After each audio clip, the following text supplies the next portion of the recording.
Welcome to the Lawyer Dialogue on Democracy with Professor Kingsley Moghalu.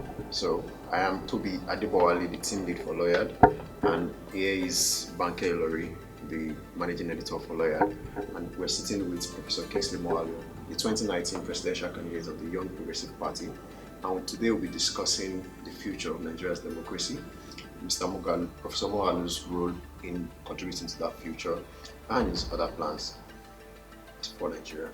Thank you. I would like to start by asking you how you made the transition from, you were trained here in Nigeria as a legal practitioner, but you were able to transition into global development and diplomacy. How did you make that transition? Well, thank you very much.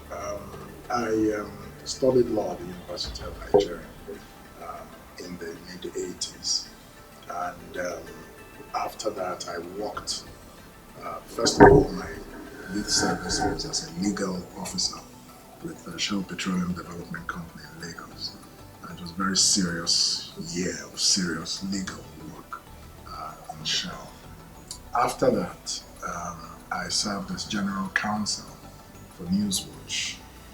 Newswatch was the leading news magazine in Nigeria in those days. That was shortly after Billy Giwa had been assassinated.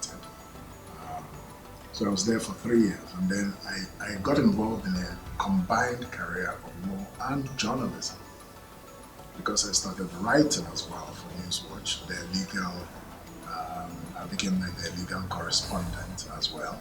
In the early 1990s, as a human rights officer, we were holding human rights education classes for government officials, local officials in the Cambodian state, preparing them to take over. But because the civil war came as part of a genocide that took place in Cambodia, so human rights was a huge issue. And that was the genocide conducted by Pol Pot, the leader of the Khmer Rouge. So human rights was a necessary ingredient of state building in Cambodia. So we had these classes, we investigated human rights abuses. We recommended action that the UNTAC will take against people who were violating the rights of others.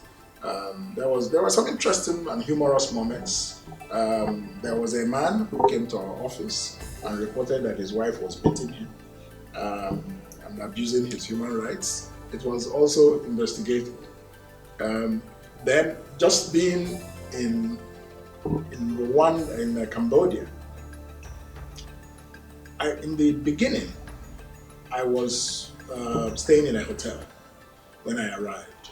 So in my hotel where I was staying, one day I came back from work, and the receptionist, a young man named Tran, he would stop me. He stopped me and asked, "Sir?" I said, "Yes." He said, he was pointing at me, "Are you Michael Jackson's brother?" And I said, "No, I'm not Michael Jackson's brother." You see, because they had not been used to seeing black people. And the only black person they knew was the famous Michael Jackson in those days. So that's just the humorous side. So it was an important work, and we contributed to making that society able to take off after a civil war. From that posting, I was now posted to New York, to the headquarters in New York, as a political affairs officer. I was now in New York for the next 3 years. So before I went on other postings to Croatia, as political advisor to the head of mission, to Tanzania as legal advisor to the War Crimes Tribunal, the United Nations International Tribunal for Rwanda that prosecuted the architects of the genocide. And then from there to Switzerland, when I moved to the World Health Organization as part assigned to the Global Fund to fight AIDS, tuberculosis, and malaria. So it was an interesting career in the UN, and I was able to cross a number of areas of responsibility: human rights, political affairs, legal affairs, strategic communication, because I eventually became the spokesman for the International Tribunal, and executive management leadership, which I also played those roles in Tanzania. Yeah. So, very insightful. Wow, very insightful.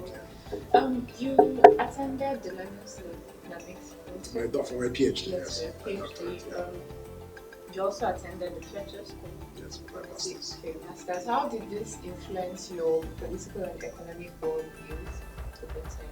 I think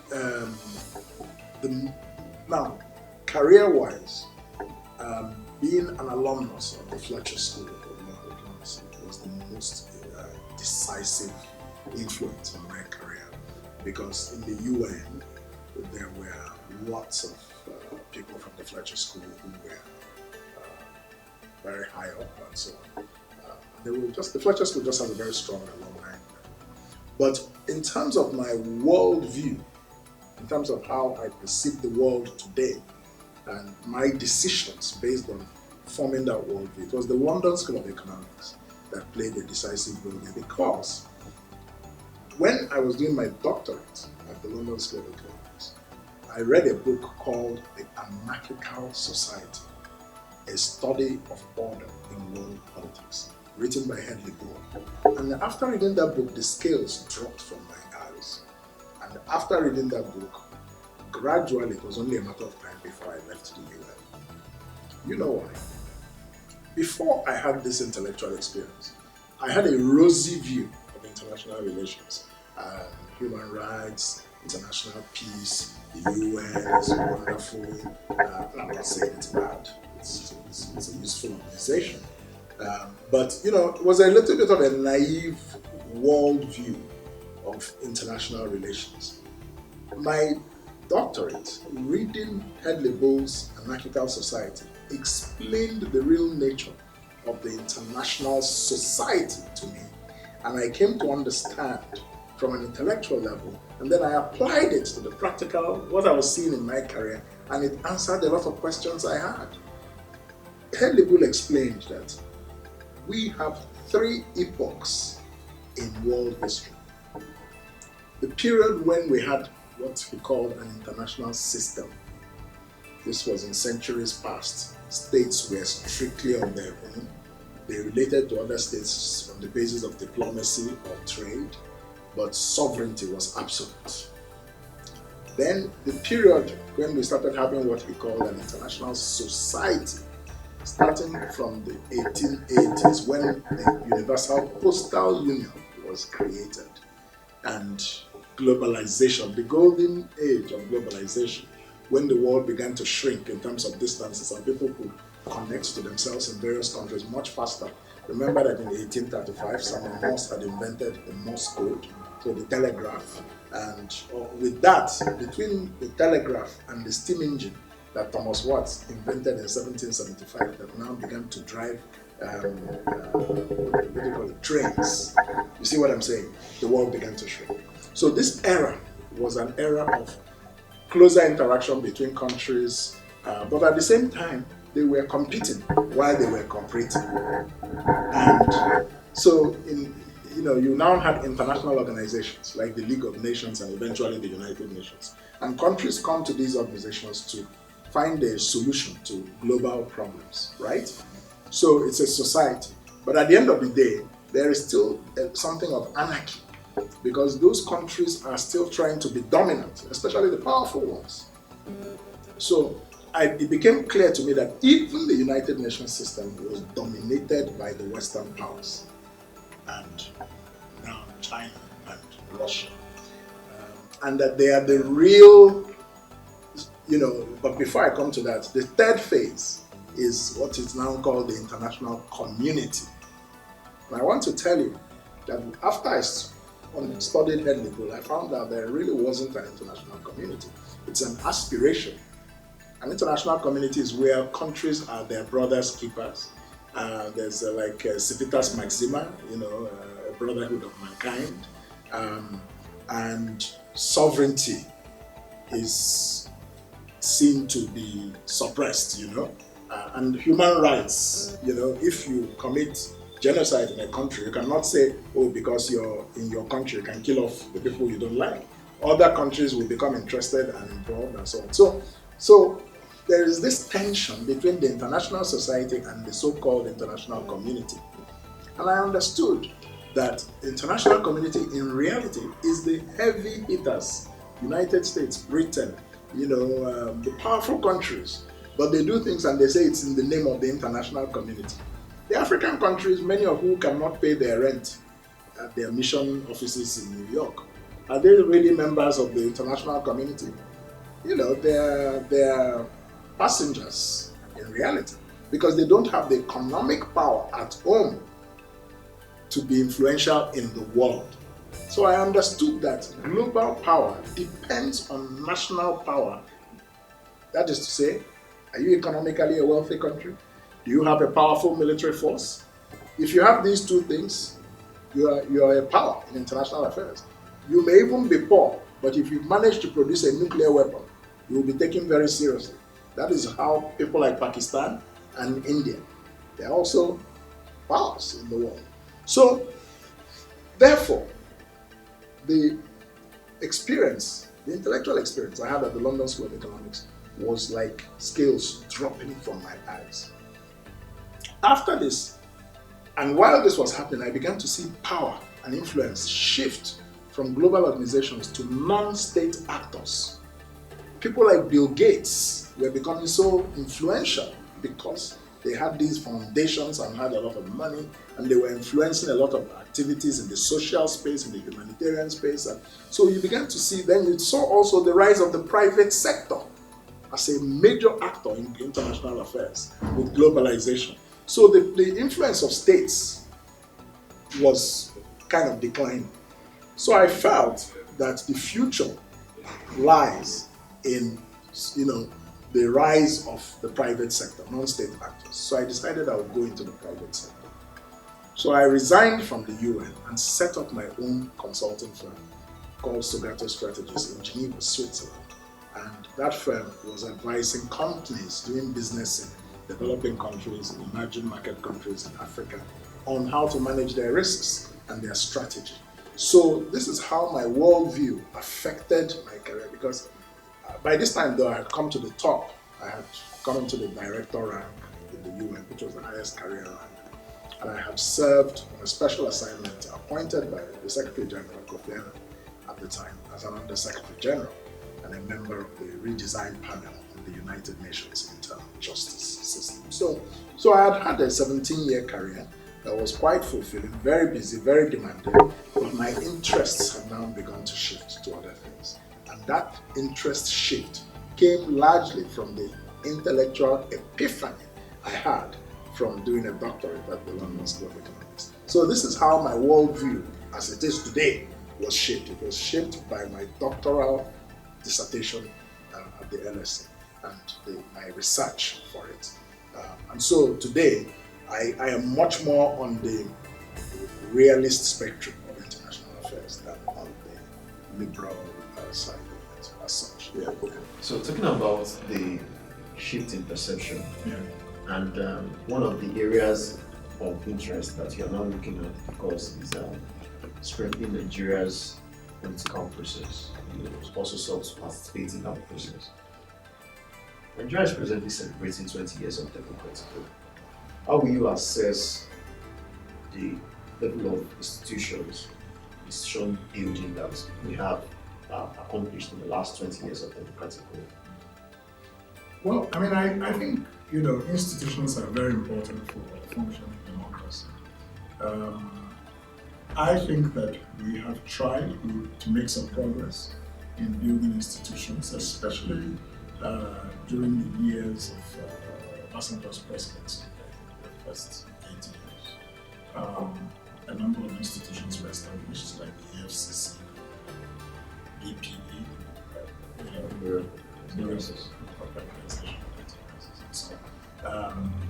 so yes, we have made some progress, but I must tell you very honestly that I am not very impressed by the level of progress we have made in institutions. And in some cases, it even looks as if we've gone backwards. Institutions like the judiciary, for example, have been under a lot of challenges. Corruption in the judiciary has become rife, and because of that corruption, for example, the current president, President Buhari, his government launched an attack on the judiciary, which many people felt, people raised questions about. But the judiciary opened themselves to that, if you see what I'm saying. The judiciary did not police itself internally enough to prevent external intervention. But the rule of law and the judiciary, to me, are very important areas where we need to do a lot of work. I can see that the judiciary now beginning to look inwards and take the whole question of fighting corruption very seriously, and that is a good thing. The central bank is another very important institution. I was deputy governor of the central bank from 2009 to 2014, so I spent 5 years there. Again, its independence has been challenged in a number of ways in the last few years. Whereas, in the first 10 years or so, or 10, 14, 15 years of our democracy, the central bank became stronger and stronger as an institution.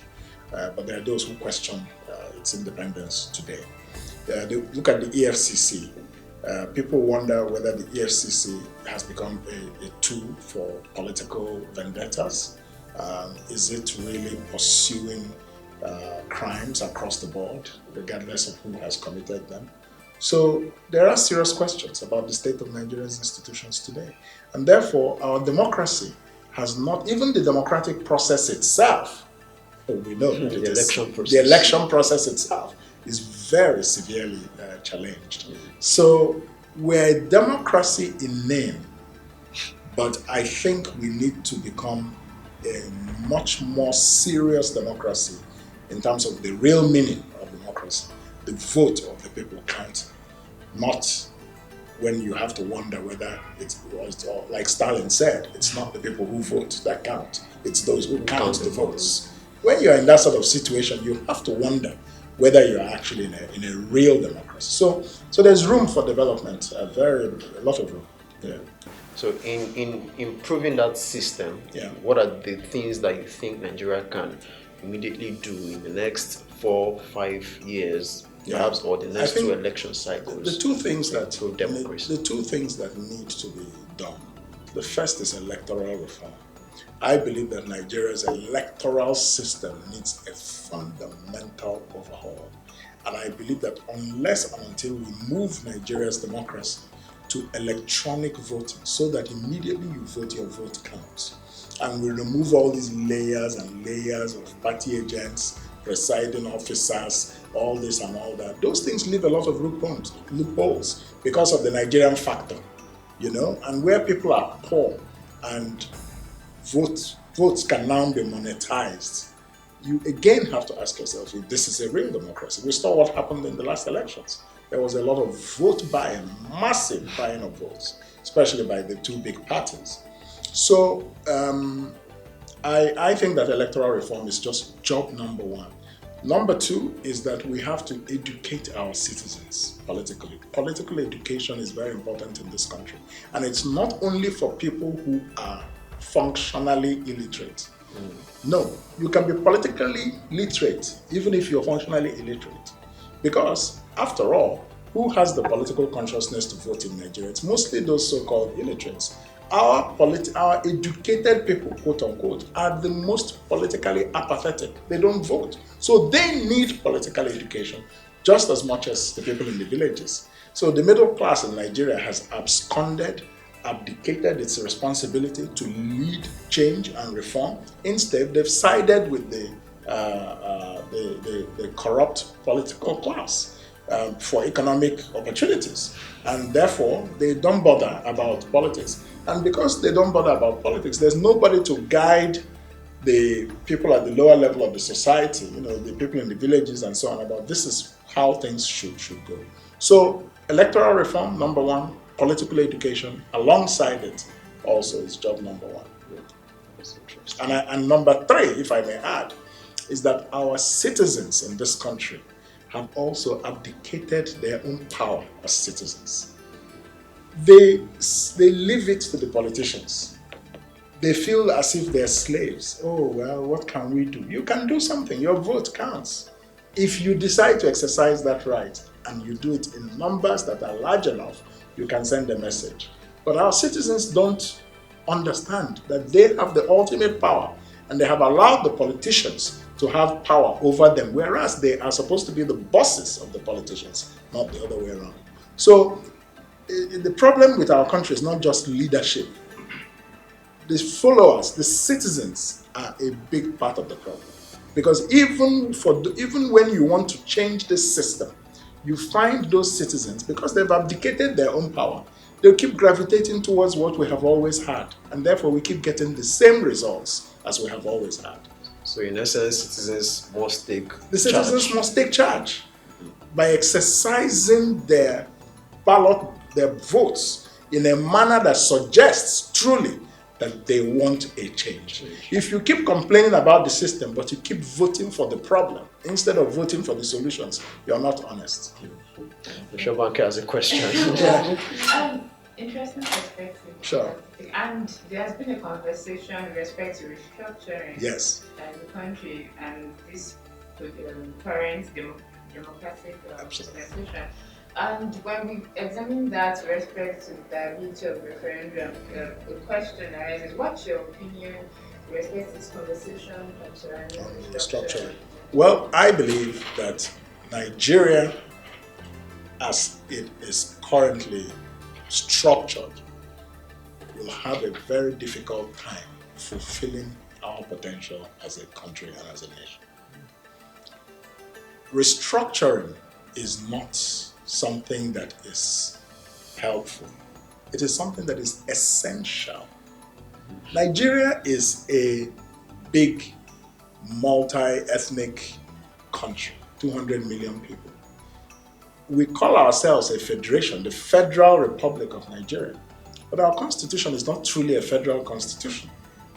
Because, number one, in most federal constitutions, you have power divided between two federating elements, the central government and sub-national government. But in Nigeria, you have three tiers of government: the federal government, the state government, and the local governments. That's not how it's supposed to be in a federation. In a federation, the sub-national governments create local governance as they wish. It's not put into the constitution, if you see what I'm saying. And meanwhile, after putting it there, the state governors will corner all the money meant for the local governments. So at the end of the day, it's just a merry-go-round of self-deceit, you know. So the point is that also the federating units in a federation keep their resources and pay taxes to the federal purse.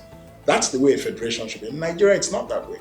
All the mineral resources go to the federal government, and then they distribute from it to other governments. That's not a federation. So we need to constitutionally restructure Nigeria. Some people say, oh, for restructuring, what do you mean by restructuring? I'm explaining to you what I mean by restructuring. It is returning Nigeria to a federal system of government, such as we had in the 1963 Constitution. That's what we mean. It may not necessarily be exactly that, but along the same lines. Number three, Nigeria should be restructured along regional lines. So I argue that the 6 geopolitical zones, or they can create another one or two if they want, should become the federating units. And that's how the country should be structured. The economies of scale that you have in every region of Nigeria today will make this a very viable way to go. Even the Northeast and the Northwest, which have a lot of problems with poverty and conflict in the Northeast and so on, you will find that they are economically very viable if they operate as a region. But when you operate as states, many of the states in Nigeria were not created for the right reasons. And many of them are not economically viable. Few of them can survive without allocations from the federal government, which is not what the federal system is supposed to be. In a federal system, the subnational units are supposed to be independent in terms of taking care of themselves. And they contribute together with every other unit for the center to be maintained. And because that's what gives us our nationhood. You see what I'm saying? But so we've gotten it upside down. And I believe that we need that constitutional restructuring. Some people are mischievous when they say that those who want to restructure Nigeria want to break up Nigeria. That's an illiterate argument. because restructuring is actually going to strengthen the unity of this country, but it's going to make it a unity based on equity and justice, not a fake type of unity where some people are suppressing other people and you don't want those people who are feeling that they're being suppressed to express themselves. So you find now that, across the whole country, you have, movements that some wanted to break away from Nigeria totally. You have the Oduduwa liberation, liberation movement. You have the Biafra groups. You have the Niger Delta Republic. You have the Middle Belt. You have Arewa. So this can be solved by restructuring Nigeria in a way that every part of Nigeria feels that they belong. Then there will be that urge to break away from Nigeria will not be so strong. So I recommend very strongly, and I have